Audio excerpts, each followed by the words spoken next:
Hi, I'm Jeremy with DTF Superstore and I have a very exciting video for you today.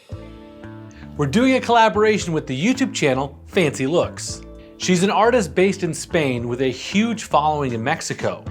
So, hola, gracias por mirar. Añamos una camiseta increíble. Marta has created many videos showing how to create art with colored pencils, acrylic paints, and much more. I was already a fan of her channel when she popped up on our live stream to ask a question. FancyLooks, I have seen you before. I knew then it'd be a great opportunity to collaborate with her about how to take physical artwork, digitize it, and then optimize it for DTF printing. She's gonna cover how to digitize it and create the shirt design over on her channel. I'm gonna cover how to optimize it for DTF to print beautifully and have a soft hand feel. Let's go. Here's the file Marta sent me. She sent me with the strawberries as well as the cherries. I'm gonna go with watermelon because that's just screams summer to me. So I could just do a white half toning on this whole thing because I'm trying to make it as soft as possible. But I don't really want to half tone that stuff because it's a lighter pink color. I really don't want to half tone it. So I'm going to kind of separate this out and do this in sections. So first, let's do just the watermelon. I'm actually going to duplicate this group. So Command or Control J to duplicate it, hide the original one, and Command or Control E to merge it into one layer. Now you'll see some of the transparency disappeared that she had put into the file, but I'm not too worried about that. Now let's go through our half toning steps. So I'm going to duplicate the layer in a new document. Transparent backgrounds do not work with half toning. So I want to add a background layer and I'm going to hit Shift Backspace or Shift Delete. And that's going to bring up my fill window. And I want to fill with white. And now I'm going to merge these guys together with Command or Control E. And let's go through those halftone steps. So mode, grayscale. And now because I'm half toning the white, I want to actually invert this. So Command or Control I, because in a halftone screen, black disappears, white shows through. Image, adjustment, levels. We've talked about this before in other videos. We want to crunch the black down just a little bit. And we want to bring the white a bunch down so we get more of those colors popping through. If you want to adjust where that gray, middle gray point is, you can tweak with that. I think that's gonna look pretty good. It's gonna give us some nice knockout through these areas here. Yeah, that should look good. And then image, mode, bitmap, flatten layers, okay. Yep, we're 300 DPI, halftone screen, click okay.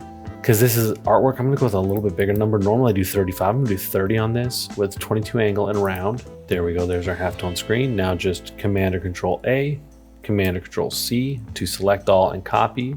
Let's go back to our original document and let's put a layer mask on that guy. Hold down Option or Alt, paste, click off of it.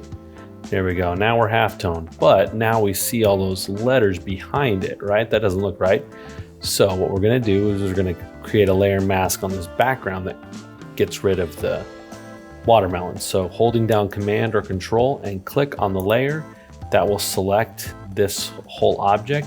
You'll see some stuff down here that's selected that we probably don't want selected, but we'll clean that up in a minute. Let's go to the layer that's the fresh, delicious background, create a layer mask, and we need to invert that. Command I or Control I to invert the selection. And then again, we don't want that to be white.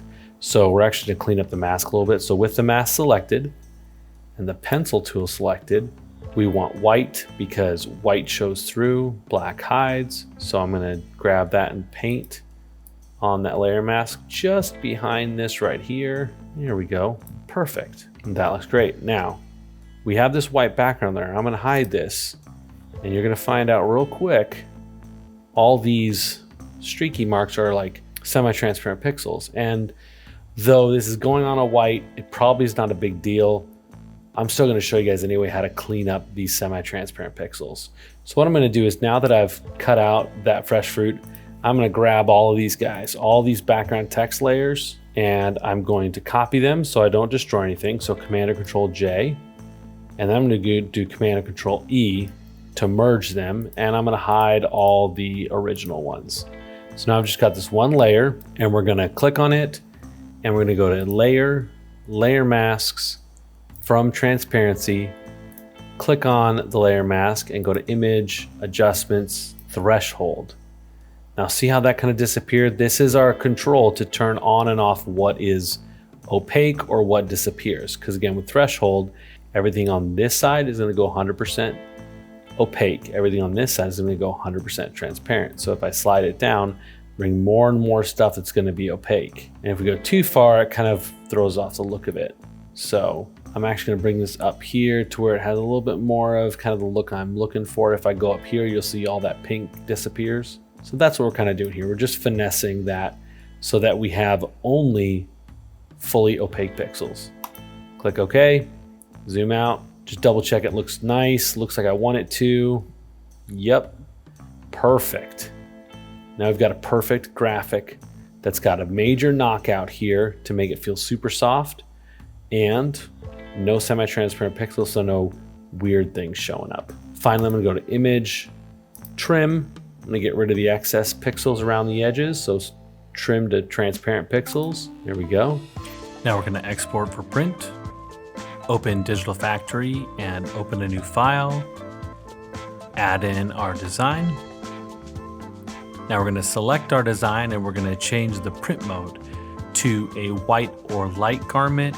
Basically, this is a preset we have that has the minimum possible amount of white underbase that still has durability. So I've set it at 30%. This is for the Mamaki TXF 300.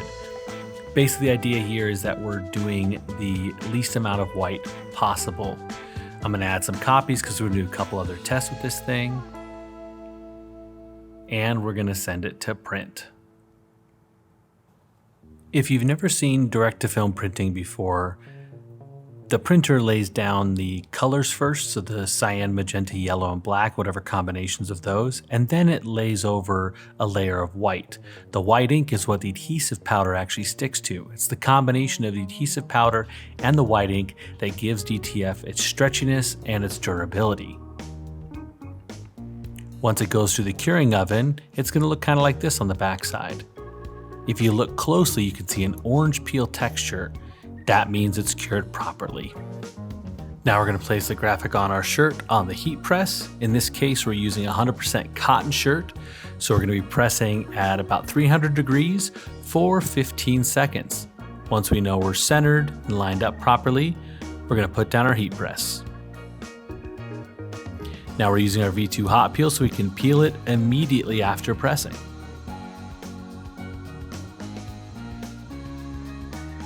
Now for the best results, you want a second press to both make it softer and more durable. We're going to use parchment paper for that second press. It's the same temperature and pressure, but we can do it for as little as 5 seconds. There you have it. A light, fun summer design with a light, soft hand feel. I can see this design on a lot of stuff like tote bags, bandanas, maybe little display flags. The beauty of DTF is you can kind of put it on just about anything.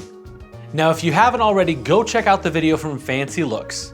And because it's in Spanish, you'll need to turn on English subtitles. Turn on closed captions, select the gear icon, select subtitles, and then select auto translate. Then select English and all the subtitles will be in English.